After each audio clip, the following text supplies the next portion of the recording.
Hello, everyone. My name is Dr. Juanita Mercer, and I'm so thankful to have you join me today for a powerful 31 Days to Self Accountability, where we ask ourselves 31 tough questions in 31 days to make sure that we're using our power for good and that we're also demonstrating our love for God and others in everything that we do.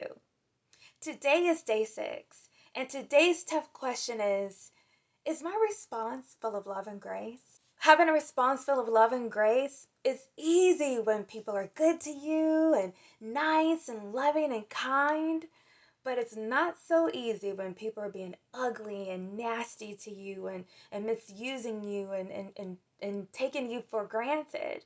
No, it's not easy. But as children of God, we're called to show love and grace. Let's consider Jesus.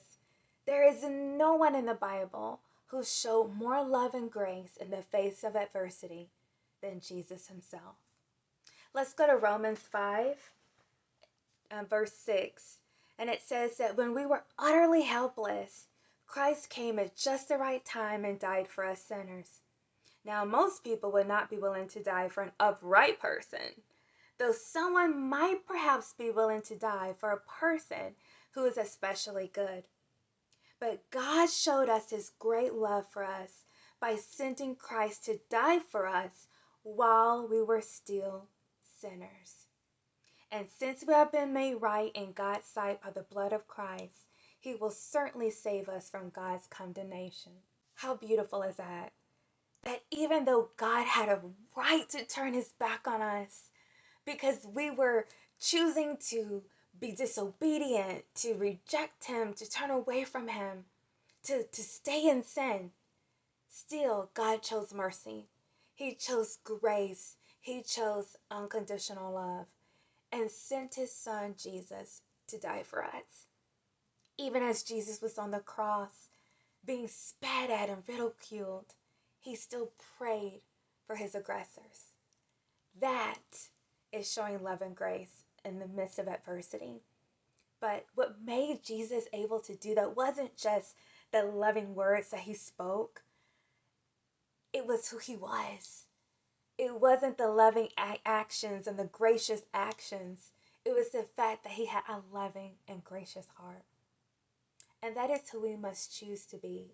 To be people who that even when we have the right to be ugly and mean or say something hurtful to someone else because of what they've done and said to us, that we choose to be the bigger person. Because the truth of the matter is, the bigger person has the bigger heart. So my prayer is that being loving and gracious becomes who we are and not just what we do and say. But it's a choice, it's a decision that we make when we even have the right to choose another road, another path. That we will be who we say we are. That we'll be children of God, showing love and grace to everyone, even when they don't deserve it. That's when we'll look more like our Father. That's it for today.